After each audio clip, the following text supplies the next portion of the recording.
Les damos a todos la bienvenida a esta actividad que corresponde al proyecto de la Sugerencia Cultural del Banco de la República que posibilita encuentros con los oficios ancestrales.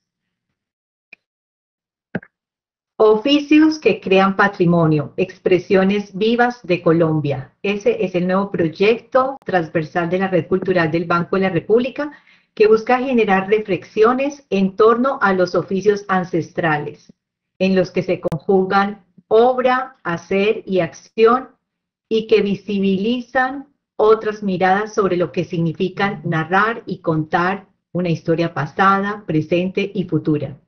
Este año la reflexión se enfocará en los sombreros como muestra viva de la diversidad de Colombia, pero también de la manifestación de las tradiciones y las identidades que conforman el país. Hablar de diversidad cultural en Colombia significa comprender que las manifestaciones y las expresiones vivas de los oficios y saberes ancestrales representan, significan, cuentan y construyen simbólicamente las historias sociales y culturales, pasadas, presentes y futuras de los territorios y las comunidades. Este proyecto busca poner de manifiesto cómo los oficios narran las tradiciones que dan cuenta de diversos contextos e identidades y que por lo tanto nos permiten realizar una cartografía social de un país intercultural.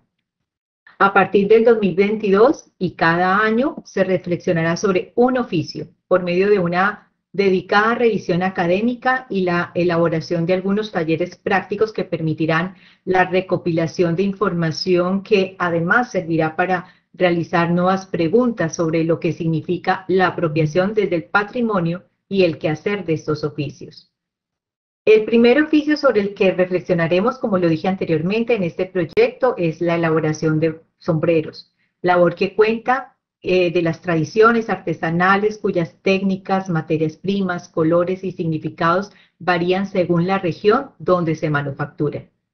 Este año los centros culturales del Banco de la República en las ciudades de Manizales, Tunja, Villavicencio, Neiva y por supuesto Montería se unieron para dialogar sobre el sombrero como representación cultural y la variedad de técnicas y significados que tienen según la región en la que los elabora. Esta tarde nos acompaña la profesora América Yanira Larraín González. Ella es docente del Departamento de Estudios Filosóficos y Culturales de la Universidad Nacional de Colombia, sede Medellín. Es doctora en Antropología Social de la Universidad Federal de Santa Catarina. Experiencia investigativa en Colombia y Brasil con énfasis en temas relacionados con arte, cultura, patrimonio, política y humanidades ambientales. Fue ganadora en el 2013 del Premio Tenerife al fomento de la investigación de la artesanía de España y América por su trabajo doctoral sobre el sombrero volteado zenú. Actualmente cursa una estancia como investigadora y visitante y becaria Fulbright en la Universidad de California, Santa Cruz. Bienvenidos a todos. Gracias por acompañarnos esta tarde. Profesora América, adelante con su conferencia Desafíos de la artesanía indígena en el contexto de la mercantilización de la cultura. El caso del pueblo zenú. Hola, buenas tardes para todas y para todos. Es un gusto para mí estar hoy aquí en este espacio virtual compartiendo un poco lo que ha sido mi experiencia con el pueblo zenú. Quisiera comenzar por agradecer al Banco de la República por la invitación y pues concretamente a Claudia Bernal y a Emerson Sierra, que han estado todo este tiempo en contacto conmigo, facilitando el trámite y el proceso pues, de organizar esta conferencia de forma virtual. Y bueno, tras ese agradecimiento quisiera también contarles un poco sobre, digamos, la investigación a partir de la cual elaboro esta conferencia, ¿sí?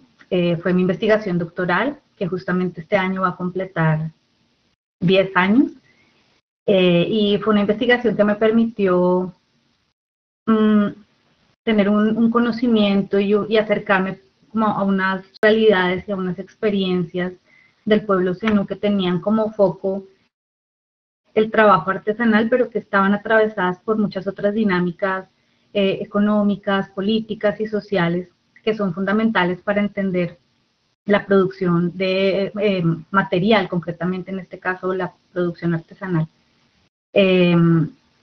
Para mí fue realmente un aprendizaje impresionante en muchos niveles, y entonces es pues muy grato poder compartir hoy aquí un poco de lo que ha sido esa trayectoria, esas transformaciones, y también como, digamos que recientemente ha habido algunas, digamos que novedades frente a lo que fue mi experiencia de campo hace ya un poco más de 10 años. Bien, entonces comienzo. En marzo del 2022, como muchos de ustedes deben saber ya, el trenzado en caña flecha fue declarado Patrimonio Cultural de la Nación en Colombia. Casi 18 años antes, en el 2004, el sombrero volteado, que es este objeto fabricado a partir de las trenzas de la caña flecha, había sido declarado símbolo cultural de la nación en Colombia. Este sombrero, como muchos de ustedes saben, durante buena parte del siglo XX, identificó a los pobladores campesinos e indígenas del Caribe colombiano. Y en las últimas 2 décadas, principalmente, ha obtenido un reconocimiento muy importante, en buena parte por la asociación que tiene el objeto con un carácter étnico y por su rol como un marcador diferencial del pueblo indígena zenú, un grupo que, como también ustedes saben, habita principalmente en las sabanas de Córdoba y Sucre, en el Caribe colombiano, y que comparte territorio con la población mestiza que ha venido ocupando la región desde la expansión colonial del siglo XVI. No sé si ustedes están viendo la presentación de PowerPoint. Aquí no me aparece, en caso de que no la estén viendo. Muchas gracias. Muchas gracias. Siguiente, gracias. Ahí está, muy bien. Este grupo indígena es un grupo indígena muy interesante porque más o menos a partir de la década de los 70 inició un proceso de retnización que se ha mantenido durante todos estos años y que digamos que se ha fundamentado en buena parte en reconstruir su historia, su legado y su identidad, así como su territorio. Importantes descubrimientos arqueológicos en la región en la que ellos habitan, así como registros etnográficos más recientes de sus prácticas, han sido aliados muy importantes de ese proceso de retnización, y es un proceso frente al cual los zenú han trabajado arduamente, pues a diferencia de otros grupos indígenas en el país, no detentan una lengua diferenciada, y esto pues para el Estado colombiano es muy importante en términos del reconocimiento como grupo étnico. Entonces, en esa medida, yo quisiera destacar cómo esas alianzas entre la academia y los movimientos sociales, para el caso concreto del pueblo zenú, han sido fundamentales y han, digamos que de alguna forma, apalancado o ayudado a que estos procesos se materialicen, ¿no? Hoy en día, tanto el trenzado como el sombrero son considerados íconos del pueblo zenú. Eso es algo pues que prácticamente todo el mundo sabe, y tienen un rol fundamental en los discursos de reivindicación y de pertenencia étnica de este grupo. En muchas ocasiones esta reivindicación adquiere connotaciones ceremoniales, ya que los objetos, los sombreros, aparecen en eventos especiales de la comunidad, ¿sí? Como reuniones políticas, festividades, actividades escolares también, como una referencia explícita y una muestra de su ancestralidad y de la continuidad de este pueblo en el territorio. Simultáneamente, creo que es importante destacar que esa aparición o esa visibilidad del sombrero también se ha dado gracias a la exhibición del objeto en eventos masivos internacionales como las Olimpiadas, donde por varios años consecutivos la delegación colombiana ha desfilado portando el sombrero volteado, y asimismo este objeto ha sido el objeto simbólico, icónico que se ha entregado a personalidades de la política o de la farándula que visitan al país. Siguiente diapositiva, por favor.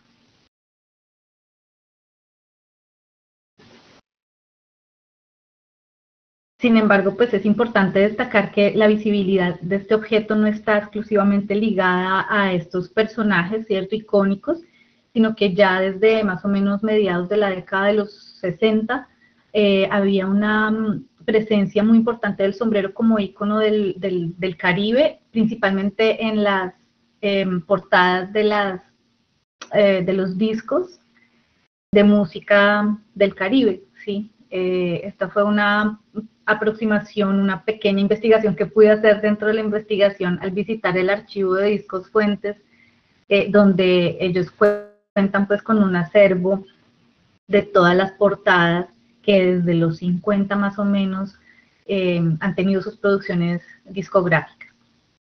Bien, entonces creo que es importante mencionar eso, ¿no? Es un objeto que es visible desde mediados del siglo XX, pero que al finales del siglo XX cobra como mayor relevancia y que en esto digamos que han sido aliados también estos espacios públicos y de visibilidad mediática que lo han hecho más evidente, ¿sí? O que digamos que lo han caracterizado como un ícono del Caribe principalmente, ¿sí?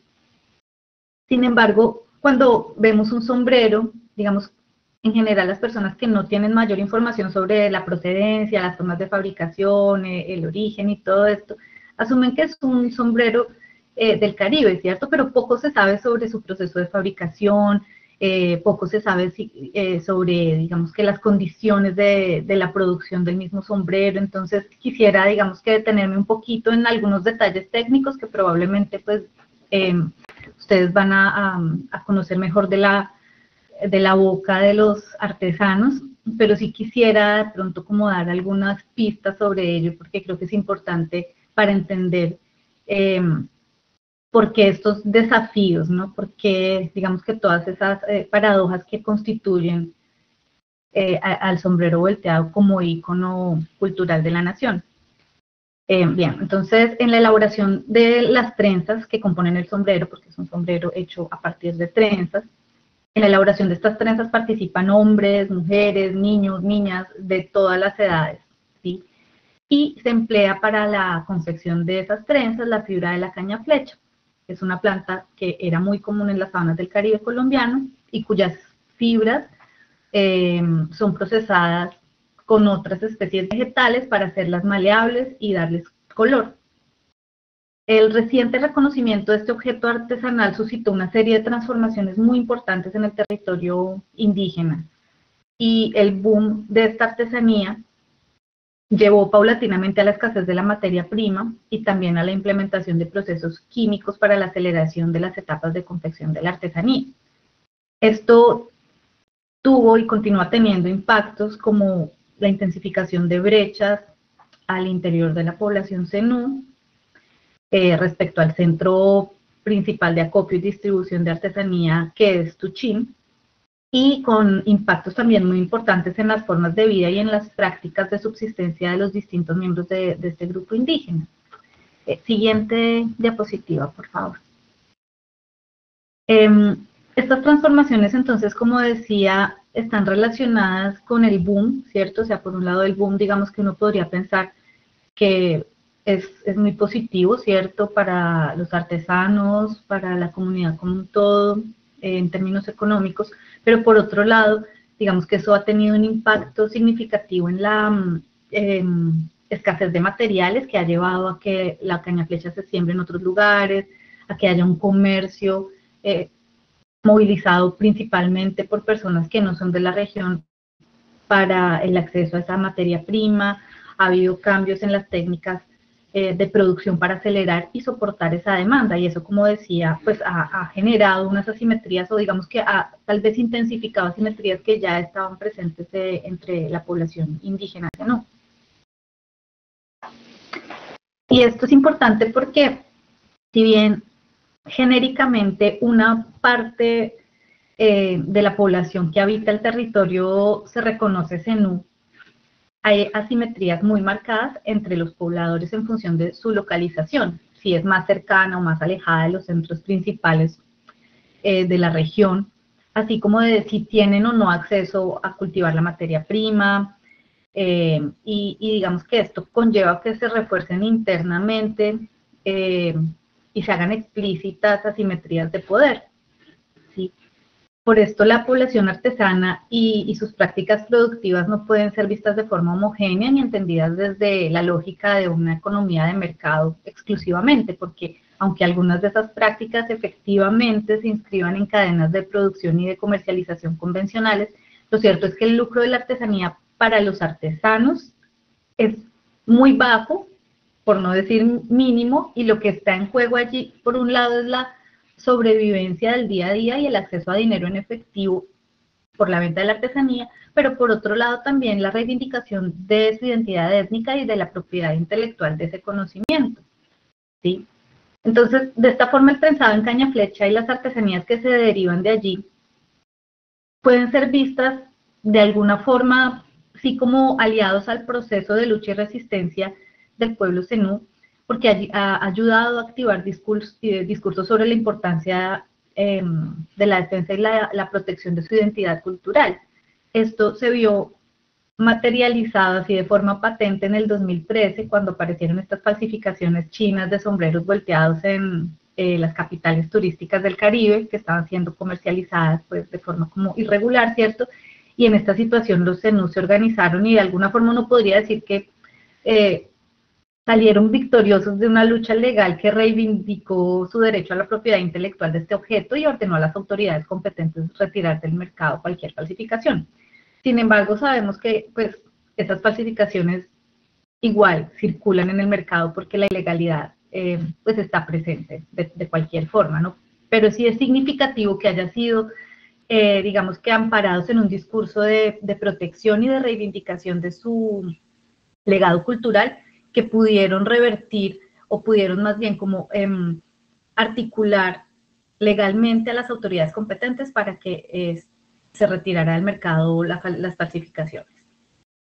Entonces, quisiera hacer un énfasis en esto porque ahí se establece una diferencia entre lo que sería el lucro monetario, ¿cierto? Y el lucro simbólico, porque son dos cuestiones diferentes y que aparecen de manera simultánea en estas dinámicas de producción de la artesanía, no exclusivamente el sombrero volteado, realmente a medida que uno va leyendo y conociendo un poco más sobre la artesanía, es algo que está presente en la fabricación artesanal prácticamente en todo el mundo. Siguiente diapositiva, por favor. Entonces uno pensaría que pues es paradójico mantener una práctica que no es rentable, ¿cierto? En términos económicos, pero como decía, la rentabilidad no solamente está hecha de dinero, ¿cierto? Sino que hay un lucro, una ganancia simbólica en el mantener este tipo de prácticas. Bien. Respecto entonces a los materiales y a las técnicas, como les decía, la materia prima para la elaboración del sombrero volteado es una planta que se llama caña flecha, ¿cierto? Y cuyo trenzado, como mencioné atrás, fue declarado recientemente Patrimonio Cultural Inmaterial de la Nación. Esta planta es una especie de palma, se parece mucho a la palma, como a la caña de azúcar, pero es un poco más delgada, y es una planta con fibras muy flexibles que se cultivan en zonas de buena irrigación, con muy buena irrigación. Entonces, aunque algunos artesanos tienen en sus terrenos pequeños cultivos de caña flecha, la mayoría de ellos deben comprar la materia prima que se trae muchas veces de otras regiones, incluso de otros departamentos. Hay una producción importantísima de caña flecha en Caucasia para abastecer la demanda en Tuchín, ¿sí? Porque la producción local no satisface esa demanda. Como parte del proceso de preparación de la fibra, digamos que tras la siembra y el cuidado, posteriormente se da el corte, ¿sí? De las hojas alargadas de la palma, y el desbaritado y el raspado, pues que hacen parte de esta técnica artesanal de preparar la fibra para ablandarla posteriormente y hacer todo el proceso o de blanqueado o teñido, según se quiera, ¿no? Esta fibra digamos que tradicionalmente era blanqueada con caña agria o con sí, limón, naranja, cáscara de limón y naranja, pero más recientemente ha venido implementándose una técnica o una práctica que es el blanqueado con peróxido, que pues es un químico. Y esto de alguna forma también ha, digamos que transformado y alterado las condiciones y el bienestar de los propios artesanos, ¿no? Porque el peróxido pela las manos, porque el peróxido implica que muchas veces ellos tienen que volver y lavar la fibra para poder trabajarla y que no se les irriten. Entonces, digamos que sí es importante ver que hay como unas contradicciones, ¿no? En ese boom que uno pensaría inicialmente que es muy bueno en términos de la visibilidad y de cómo dinamiza la economía local, pero que por otro lado, digamos que trae estas consecuencias inesperadas, ¿no? Algo también que quisiera señalar y que me parece muy importante es mencionar que la fabricación del sombrero volteado y de determinados tipos de sombrero, porque como ustedes deben saber, existen variedades, no todos los sombreros volteados son iguales, y que la fabricación de estos diferentes tipos tienen que ver, por un lado, con la destreza particular de cada artesano, ¿no? No todos los artesanos son diestros tan diestros como para hacer sombreros finos, ¿sí? Y también con la presencia de personas en una misma familia que estén especializados en distintos tipos de trenza, o también muchas veces con la ubicación geográfica de un artesano respecto al centro de acopio y distribución principal que es Tuchín, porque fue habitual, por lo menos durante el tiempo que yo realicé mi investigación, que las poblaciones que estaban un poco más alejadas de Tuchín elaboraran sombreros más finos, porque eran los que requerían, digamos que mayor trabajo, y como ellos no viajaban a diario hasta Tuchín para comercializar sus sombreros, digamos que podían dedicarse un poco más al trenzado y desarrollaban calidades así notables pues respecto a lo que se producía en otros lugares.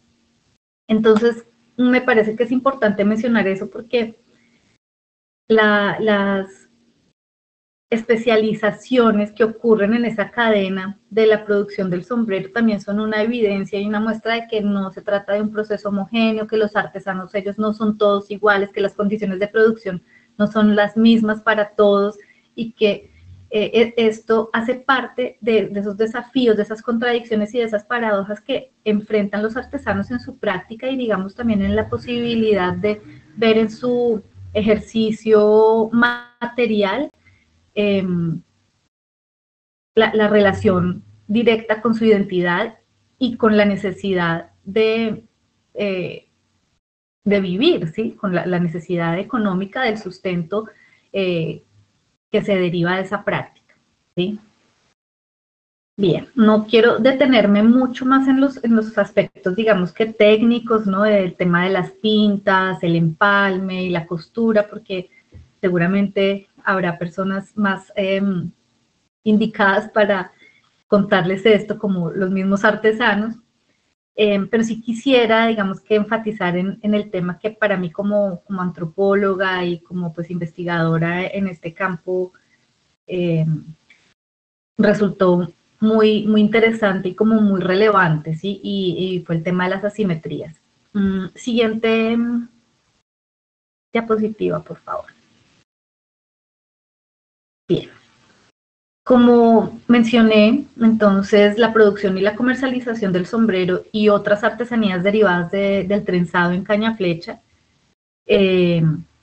no son homogéneas y cuentan con una serie de escalas de intermediación que se suman a esa complejidad para comprender cómo funcionan esas dinámicas de mercado y consumo generadas alrededor de estos objetos, particularmente a partir de ese auge, de ese boom de la producción artesanal a nivel nacional e internacional y del valor simbólico que ese boom generó dentro y fuera de la región, porque digamos que ese boom, por un lado, claro, visibilizó el sombrero a nivel nacional, pero por otro lado también le dio mucha fuerza a ese objeto como un símbolo del pueblo zenú, ¿sí?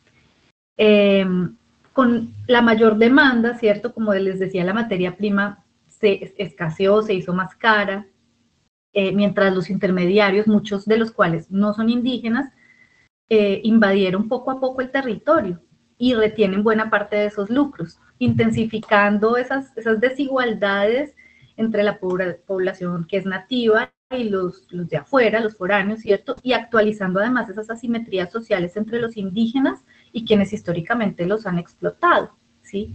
Creo que esto es muy importante tenerlo presente, porque hay por lo menos dos espacios en los que se reproducen esas relaciones de asimetría entre los productores artesanales y los intermediarios. Y el primero tiene que ver con esos regímenes de endeude que soportan la artesanía, porque muchas veces muchos artesanos deben fiar el material para trabajar, es decir, la caña flecha, ¿sí? Y se dedican exclusivamente a hacer metros de trenza para poder pagar deudas. Entonces uno ve que en realidad allí no hay una mejoría en la calidad de vida de los artesanos, sino que al contrario hay una, digamos que una precarización de las condiciones de trabajo y de la misma vida de quienes se encuentran en estos circuitos de producción artesanal, y eso es algo que, como les decía, no es exclusivo del pueblo zenú, no es exclusivo del sombrero volteado ni de la artesanía en caña flecha, sino que se replica o se ve en diferentes espacios de producción artesanal en el país y en el mundo. Bueno, entonces, si bien es cierto por un lado que hay una población que trenza en el marco de unas actividades propias del campo, es decir, son artesanos que además de ser artesanos en la época de cosecha, cosechan y que tienen acceso a tierra para proveerse el alimento. Por otro lado, hay otra población artesana que no tiene tierra, que no tiene acceso al campo, pues como para proveerse el alimento, y cuya única opción laboral es el trenzado. Entonces, se trata de una actividad de sobrevivencia, ¿sí? Porque no tienen tierras, como les decía, y porque en la región no hay más fuentes de ingreso. Entonces, la única alternativa para mucha gente es solamente trenzar.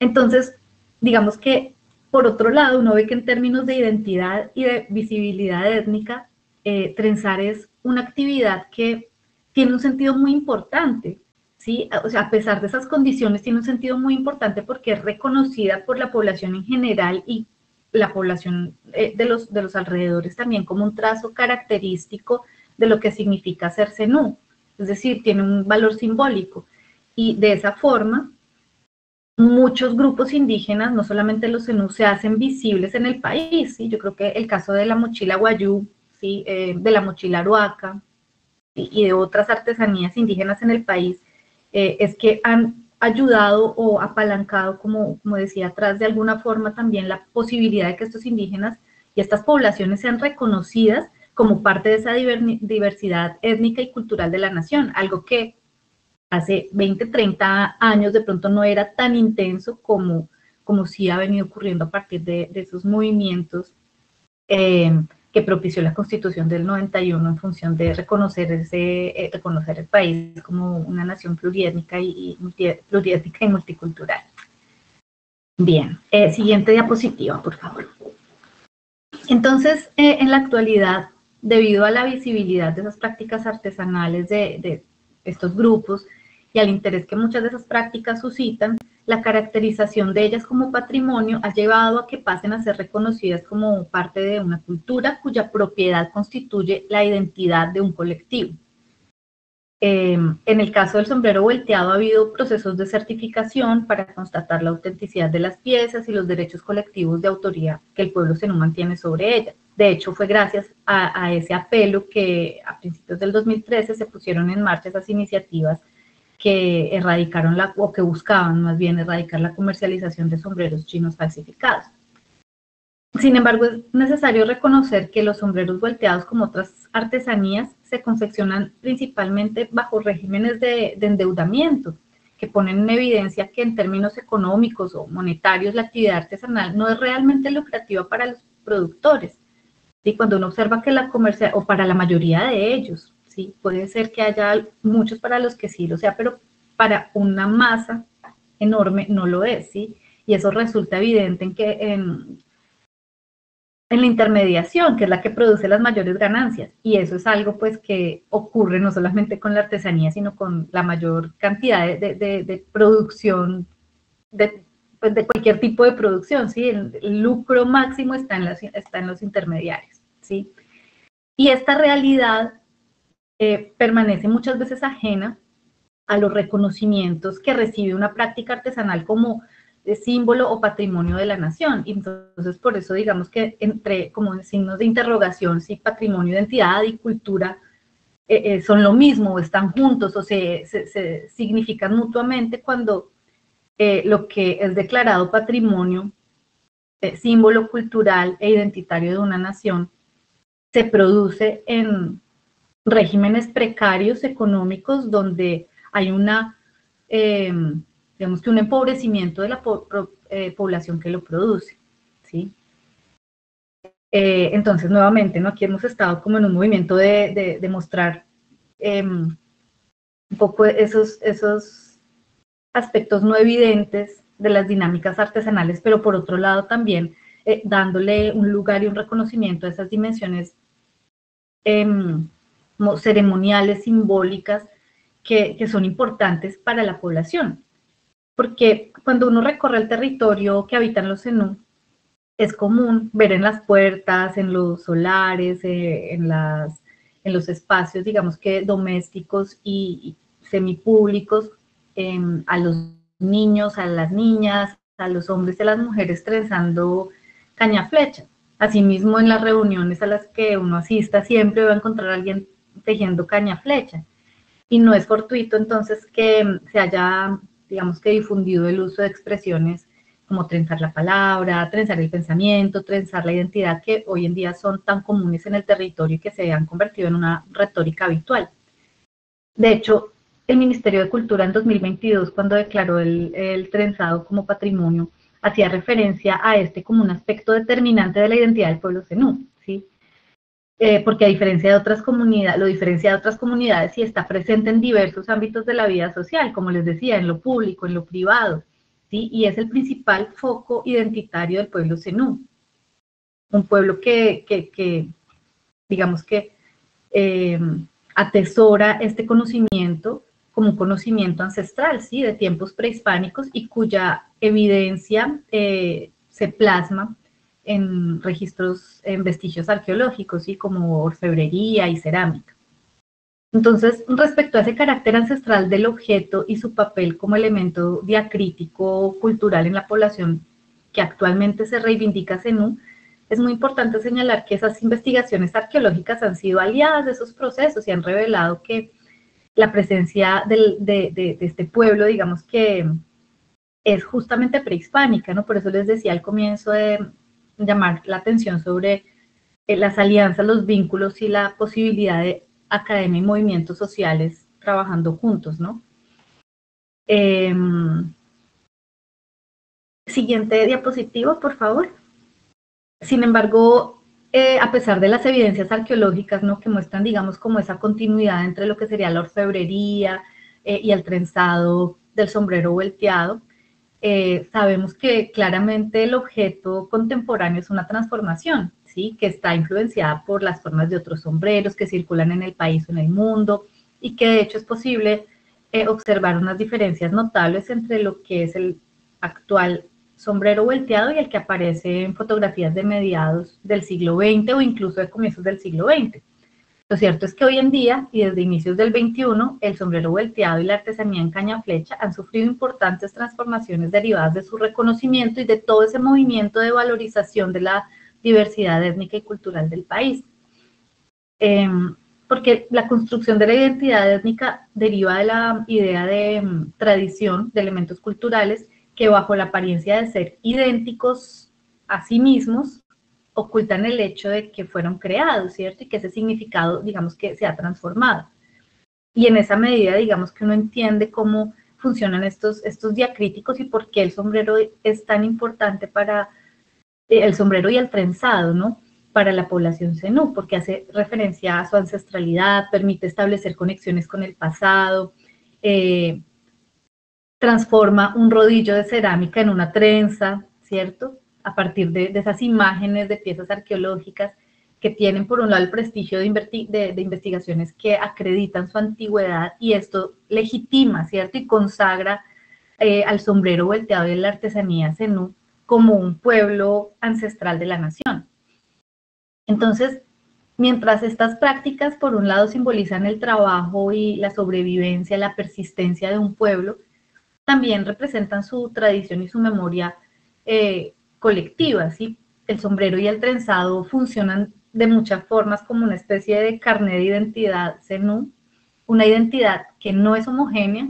Eso sí es algo que quiero enfatizar, porque ella está compuesta de realidades muy diversas, y que si bien de forma general se habla de artesanos, las condiciones en las que estos artesanos producen su trabajo no son las mismas, ¿sí? Porque, como mencionaba, hay quienes poseen cultivos, hay quienes pueden, digamos, que tener el lujo de realizar todo el proceso de preparación de la materia prima y posteriormente transformarla mediante el trenzado y la costura, pero por otro lado hay quienes no tienen tierra, quienes tienen que pagar el servicio de la costura, quienes compran la materia prima o se endeudan, y aquellos que trenzan fiado, básicamente, ¿sí? Y que de alguna forma serían quienes están en condiciones más precarias porque cuentan con menos condiciones para transformar su trabajo y darle un mayor valor agregado. Entonces, en esa medida es relevante o como pertinente señalar que a través de esas prácticas artesanales también se hacen evidentes jerarquías al interior de la comunidad y asimetrías de poder que se materializan en los objetos, ¿sí? Estos objetos ellos mismos son paradójicos por su elaboración, por su comercialización, por su exhibición, ¿cierto? Porque el lujo de lucir un sombrero volteado fino está reservado a pocos. ¿Sí? Generalmente estos sombreros son vendidos fuera de la comunidad y generalmente quienes los usan son hombres, ¿sí? Aunque la mayor parte de la artesanía en caña flecha está elaborada para ser comercializada, los sombreros de forma particular son utilizados en eventos importantes al interior de la comunidad, ¿no? En el día a día también, pero en las reuniones políticas, en los grados escolares, como les había dicho. Existe incluso una ceremonia de algunos colegios del resguardo donde ellos se gradúan con su sombrero volteado. Y creo que eso es importante porque aunque exista ese apelo o esa búsqueda de reivindicar el orgullo o la pertenencia étnica, ese mismo marcador, ser reconocido como indígena, no siempre fue un motivo de orgullo para el pueblo zenú, ¿sí? Esto en función de la discriminación, la segregación histórica que ha sufrido la población indígena en todo el país.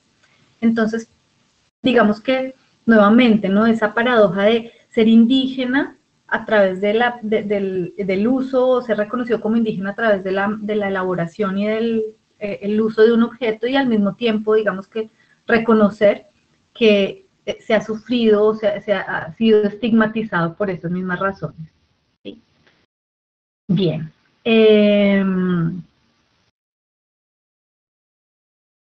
Ya como para ir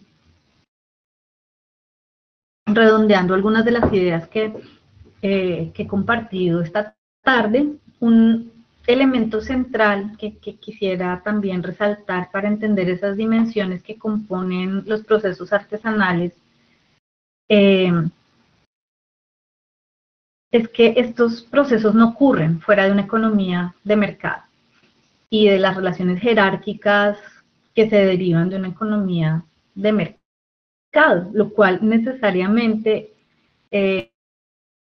pues una economía capitalista, ¿sí? Lo cual necesariamente genera paradojas y contradicciones que nos obligan a buscar una comprensión más compleja de estos procesos. Siguiente diapositiva, por favor. En un contexto como el actual, ¿sí? Un contexto globalizado, cuestiones como la etnicidad, la identidad, se encuentran en el centro de disputas de poder, porque son la garantía de la existencia de modos de vida que buscan persistir en los márgenes de una economía capitalista. A pesar de la baja o nula rentabilidad que representa esta actividad para muchos artesanos, a pesar de que muchos de ellos estén inmersos en cadenas de endeude o de intermediación, donde los principales lucros son concentrados por personas no indígenas, el trenzado en caña flecha y los objetos derivados de ella revisten una gran importancia para la población zenú, porque trenzar los conecta, trenzar es fundamental, es la posibilidad de la sociabilidad, ¿sí? Y es lo que los articula como comunidad a partir o a través de ese oficio, ¿sí?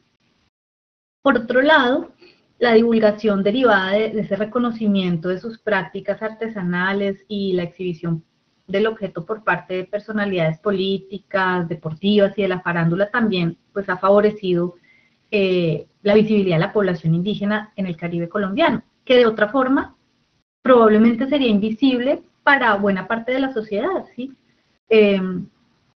No solamente a nivel nacional, ¿sí? Yo siento que los zenú se dieron a conocer a través del sombrero, no solamente en Colombia, sino también en su propia región. O sea, no, el ser, digamos que, llamados peyorativamente simplemente como indios y pasar a ser reconocidos como indígenas zenú, ¿sí? Los creadores, ¿sí?, del sombrero volteado tiene una connotación diferente. Y es allí donde ese sentido de la práctica exhibe ese carácter como puente que conecta el pasado y el presente, ¿sí?, donde la ancestralidad es reivindicada como el derecho legítimo a existir en un territorio. Entonces, siguiente diapositiva, por favor. Para terminar, quisiera enfatizar en que los desafíos de la artesanía indígena en el presente consisten justamente en hacer frente a esas paradojas y esas contradicciones que los cercan, ¿sí?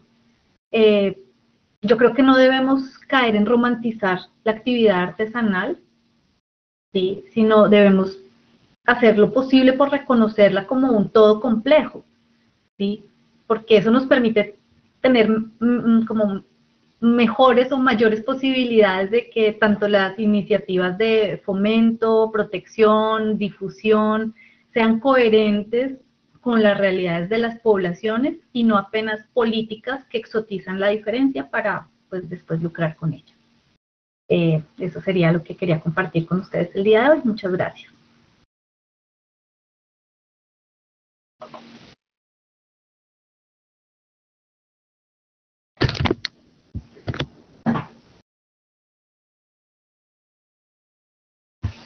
Muchas gracias a la profesora América. Vamos a dar paso a las preguntas. Veo que tiene la mano levantada el señor Pedro Martínez. Señor Pedro, por favor, adelante con su pregunta.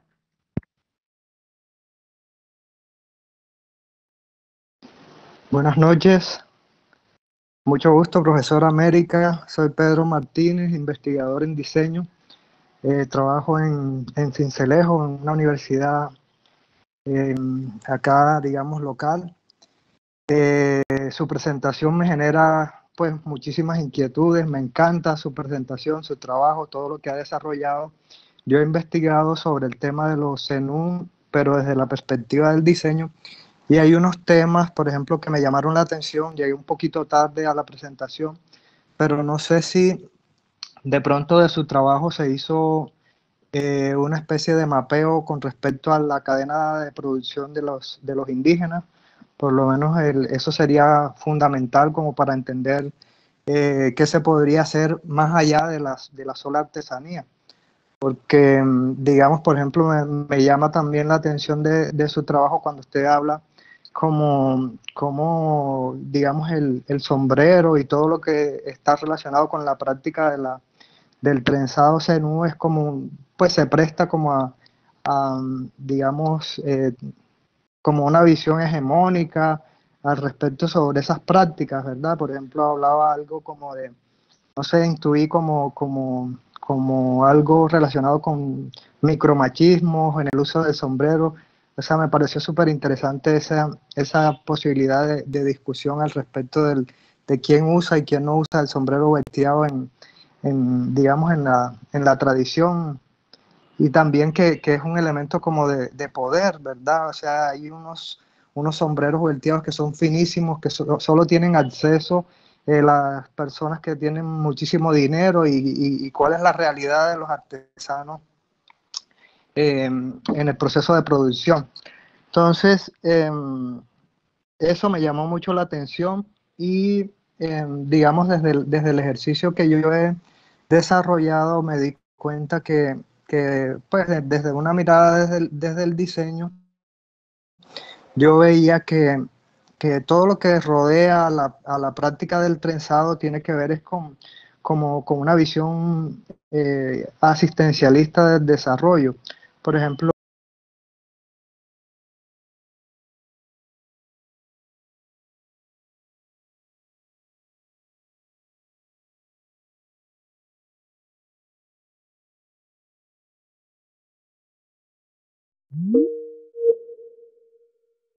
formación de artesanías de Colombia, solamente a cambiar unos colores, a cambiar unos diseños hermosos, por cierto, de una belleza, pero la realidad de los indígenas, así como usted lo está planteando, pues no, o sea, no cambia, es una cuestión que es estática, pero así como usted también lo dice, es un proceso de resistencia fuertísimo, porque imagínese si es una comunidad que perdió la lengua, perdió su tierra, perdió cantidades de aspectos de su cotidianidad, y ellos después de tantos años aún persiste la práctica con símbolos muy claros que están en las pintas del sombrero y toda digamos, la cadena de producción, pues es algo maravilloso que todavía exista esa práctica acá.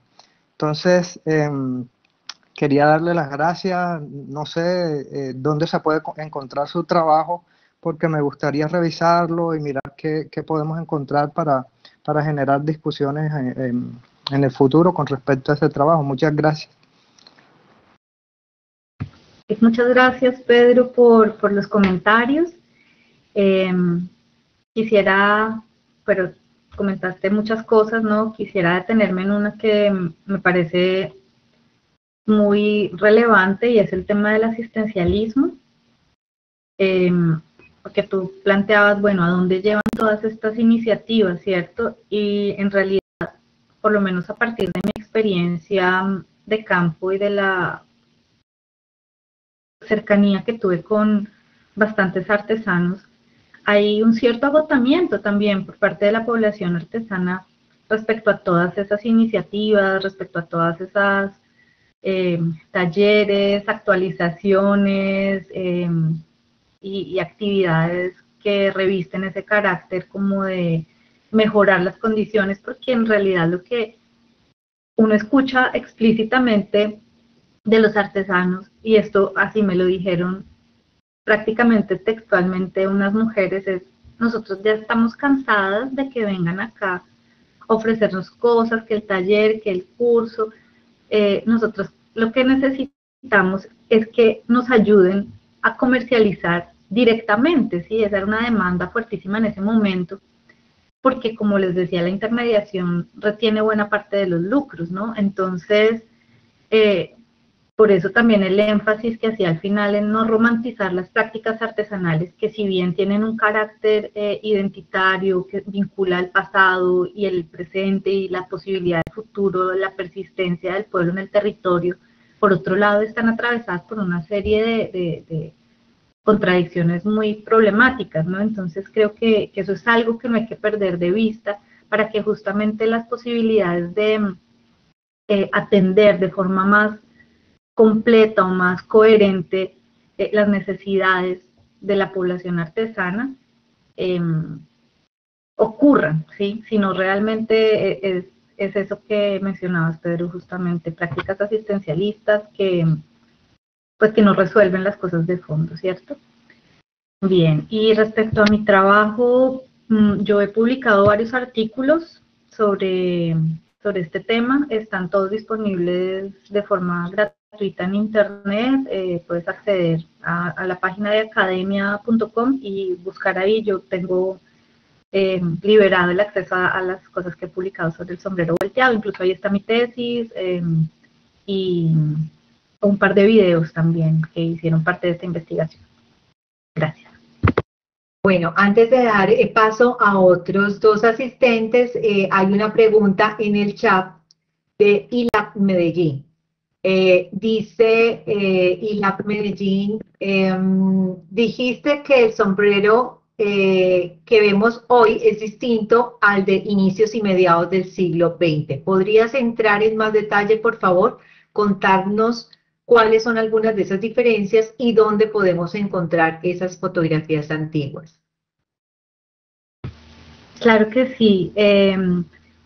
Bueno, cuando estaba realizando la investigación, una de las fotografías, o por lo menos la más antigua que yo encontré, estaba en el acervo fotográfico de Sincelejo, que en ese momento estaba en manos de un gestor cultural, cuyo nombre no recuerdo exactamente en este momento, pero está en mi tesis, y él me mostró una foto de un mantero.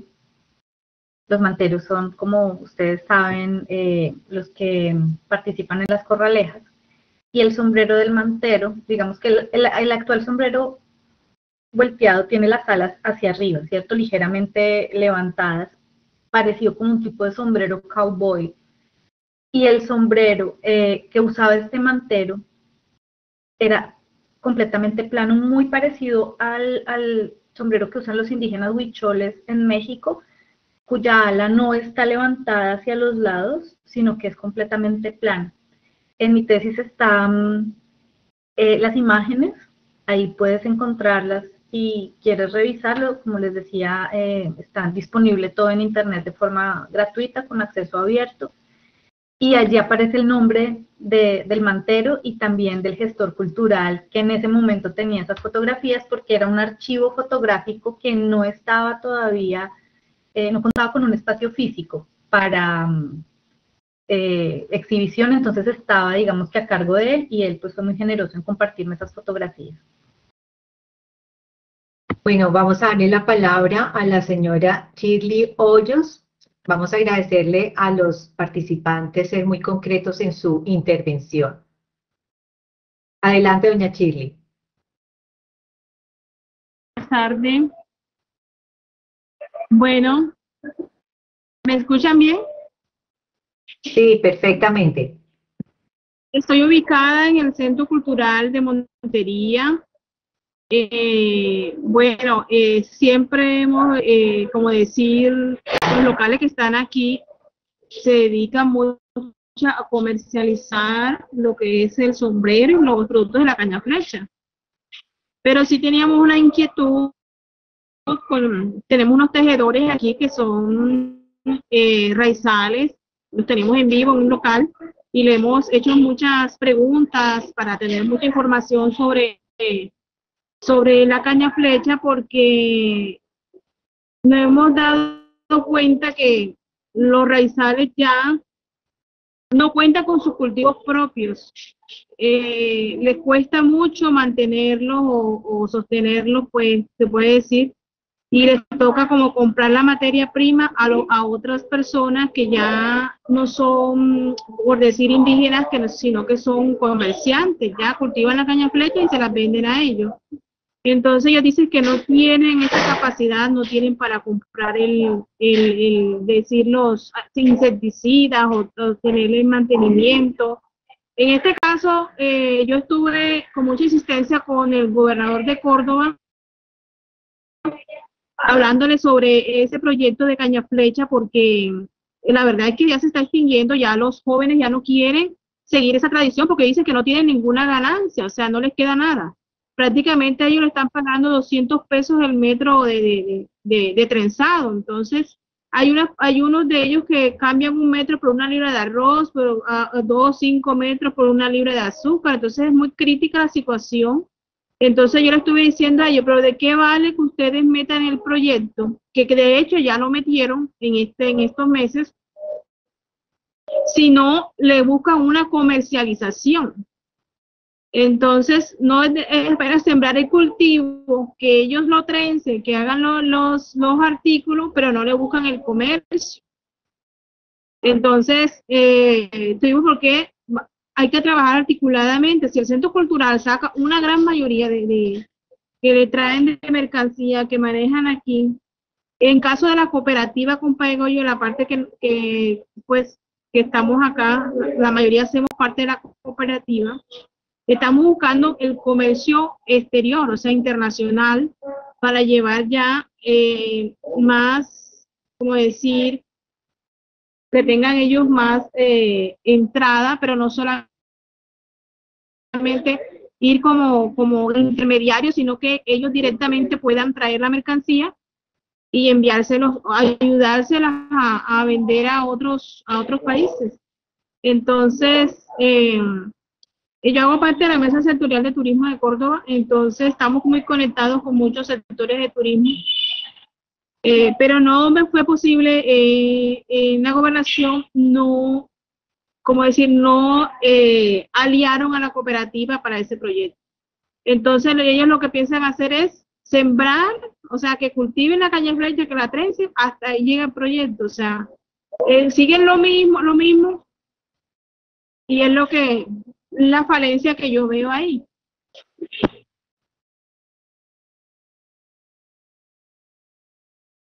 Gracias, Shirley, por compartir tus apreciaciones. No sabía que el metro de Trenza había bajado tanto. Eso es realmente algo muy triste, porque cuando, como les decía, hace 10 años hice mi tesis, sustenté mi tesis, el metro estaba alrededor de 600 pesos. O sea, se hizo más barato, se devaluó terriblemente. Eso que me compartes me parece muy triste. La realidad sigue siendo la misma, ¿no? Cambiar el metro por comida, cambiar el metro por más materia prima, pero en realidad las condiciones de fondo no cambian, ¿no? Porque las políticas, o digamos que las iniciativas, son siempre de corto plazo y tienen que ver justamente con que están en un contexto de mucha precariedad, ¿sí? Entonces, básicamente es la sobrevivencia, es el día a día lo que hay que resolver. No, sí, realmente muy, muy lamentable esa situación. Bueno, quiero leer un comentario de la señora Gloria Arroyo que aparece en el chat. Dice, es muy importante el fortalecimiento y afianzamiento de nuestra cultura y el compartir de conocimientos, ya que todos los días aprendemos algo nuevo e incluimos en este proceso maravilloso. Vamos a dar la palabra a Rosa Babilonia, que tiene la mano levantada. Nuevamente les recuerdo ser muy concretos en su intervención. Adelante, Rosa Babilonia. Buenas, muchas gracias, profesora Larraín, un placer conocerla a través de este espacio. Yo había leído sus trabajos y voy a ser bastante concreta en mi intervención. Desde la perspectiva del objeto, que es una de las cosas que nosotros nos preguntamos en un trabajo de investigación hecho por Sandra Babativa, que está por aquí conectada también, antropóloga, Darío Pérez, biólogo, ambos, bueno, los tres estamos en proceso de formación doctoral en distintas áreas, una en antropología, otra en geografía, yo soy geógrafa y el otro compañero en biología. Nos pusimos en la tarea de hacer la exploración de literatura respecto a lo que se ha discutido alrededor de identidad y simbología de identidad sobre sombrero volteado. Y pues nosotros escribimos muchas cosas de lo que usted ya decía sin haberla leído. Luego nos encontramos con que teníamos que generar, digamos que novedad respecto a una interpretación que integrara las tres visiones profesionales de lo que está ocurriendo recientemente con el sombrero. Entonces quiero preguntarle, desde la perspectiva del objeto, del sombrero como objeto, ¿cómo cree usted que la instrumentalización y la normatización del trenzado como patrimonio puede preservar en términos identitarios la cultura zenú? Si ya hemos visto, bueno, la verdad el sombrero, la trenza vale 1.200, fue lo que nos dijeron hace poco allí dentro del mercado en Tuchín, y allá más arriba vale 800, no vale 200 pesos como decía la compañera. De pronto sea por el tema de intercambios internos, que por una libra de azúcar la trenza ya le cueste solamente 200, pero comercialmente vale entre 800 pesos y 1.200 según el tipo de trenza y la pinta actualmente. Gracias por escuchar y un placer verle después de 10 años de haber hecho ese trabajo y cosas que están completamente vigentes. Y felicidades. Muchas gracias por los comentarios y también pues por la pregunta. Qué bueno saber que no está a 200, me da un poco de alivio, aunque tampoco es que sea ninguna maravilla, pues que esté a 800 o 1200, sigue siendo un trabajo tremendamente precarizado. Y realmente la vigencia sí, de las observaciones que hice se mantienen en muchos ámbitos porque justamente las condiciones en las que se produce el objeto no han cambiado, ¿no? Sino que justamente se han empeorado desde muchas perspectivas. Respecto a la patrimonialización de la trenza, estos procesos de patrimonialización son muy complejos, ¿no? Y son muy... realmente nosotros no podemos anticiparnos y saber exactamente cómo va, o qué va a ocurrir tras un proceso de patrimonialización, porque la cultura es dinámica. Ay, gracias, alguien está compartiendo la imagen de Calazán González y del sombrero contemporáneo. Muchísimas gracias, ahí está la imagen que habían, la de 1920. Genial, muchas gracias. Quien me compartió esa imagen fue Julio César Pereira, como comentó arriba Pedro Martínez, exactamente. Muchísimas gracias.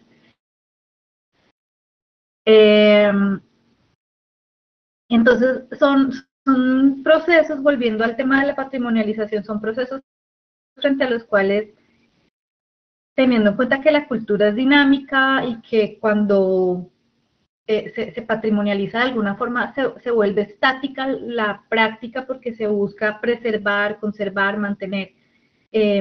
Puede que eso de alguna forma como que intervenga o transforme la manera en la que se hace, ¿cierto?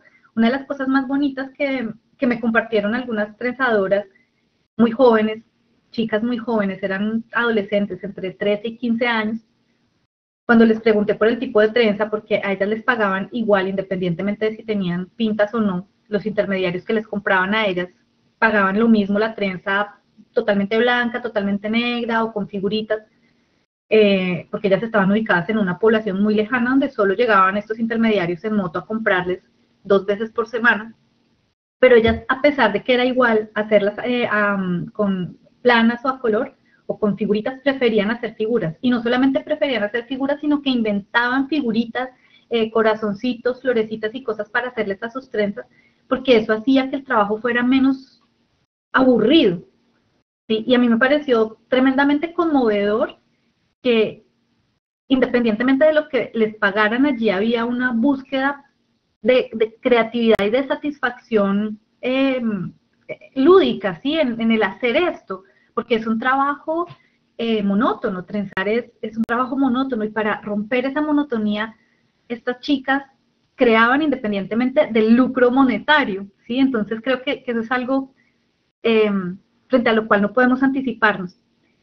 Entonces, digamos que no tendría cómo responderte la pregunta concretamente, decirte, no, sí, va a pasar esto otro, o es bueno o es malo. En realidad creo que solo el tiempo lo dirá, ¿no? Y solo las situaciones concretas derivadas de ese proceso de patrimonialización y la forma como la población se apropie de esos procesos y de los marcos legales que los amparan, va a hacer la diferencia entre qué tan beneficioso o no sea ese proceso para la población senior.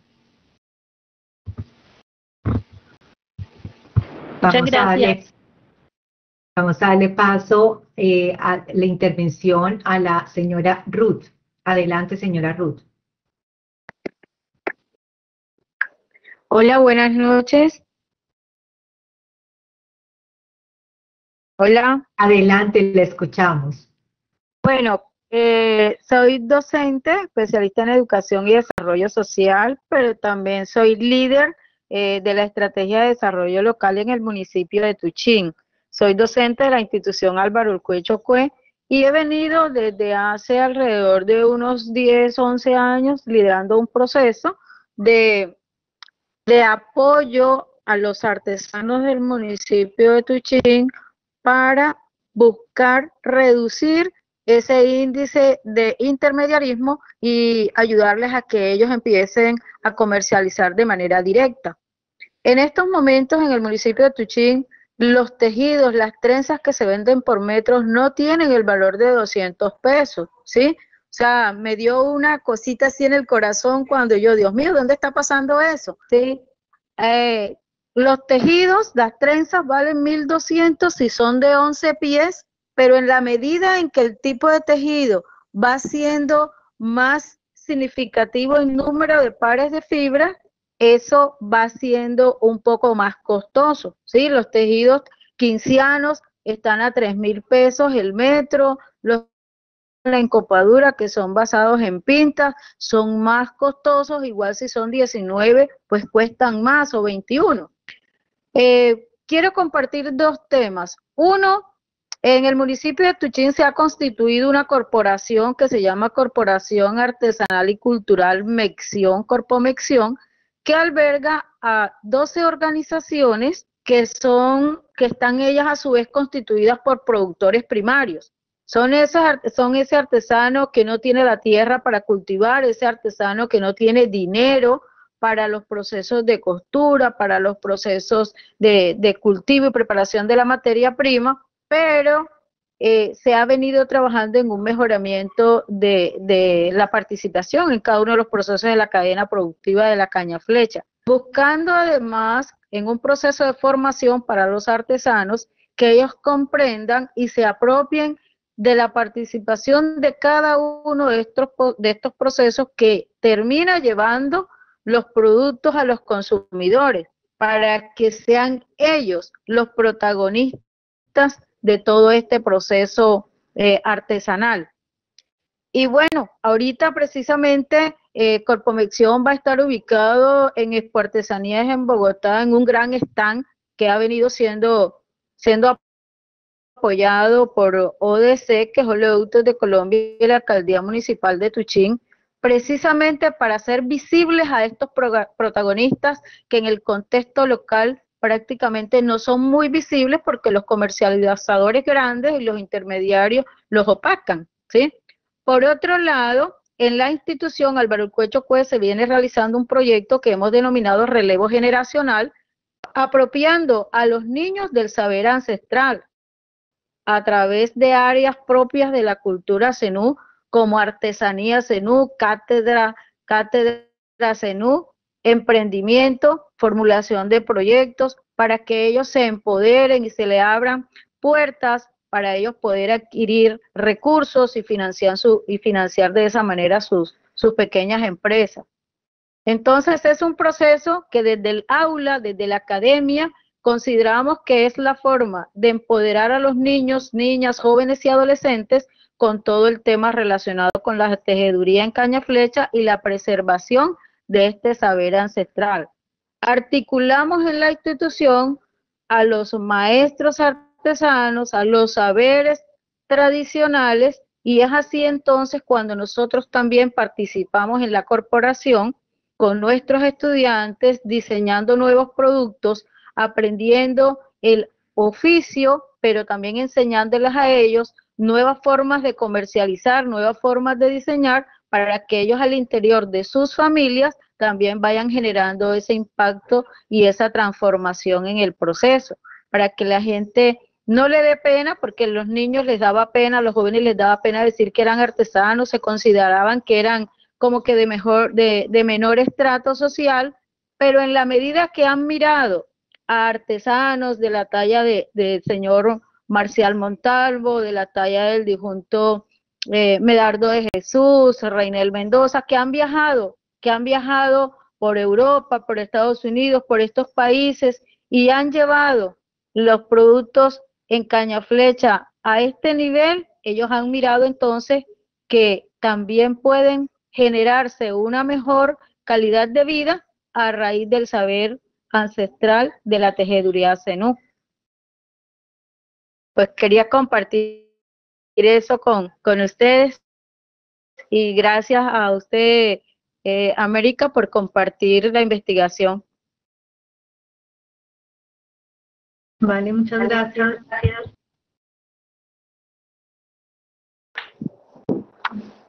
Bueno, vamos a dar paso al maestro Reiner Mendoza. Maestro, adelante.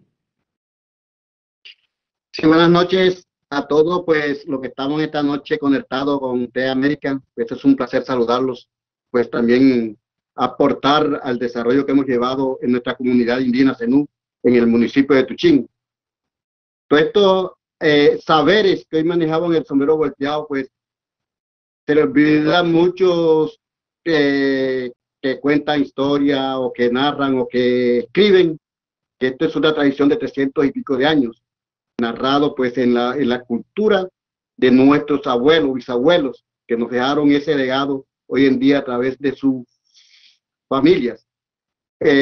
Más que todo, pues, el pueblo zenú fue alfarero de los primeros, pues, que habitamos en esta región del Bajo Sinú, incluyendo, pues, las ciénegas de Mumil.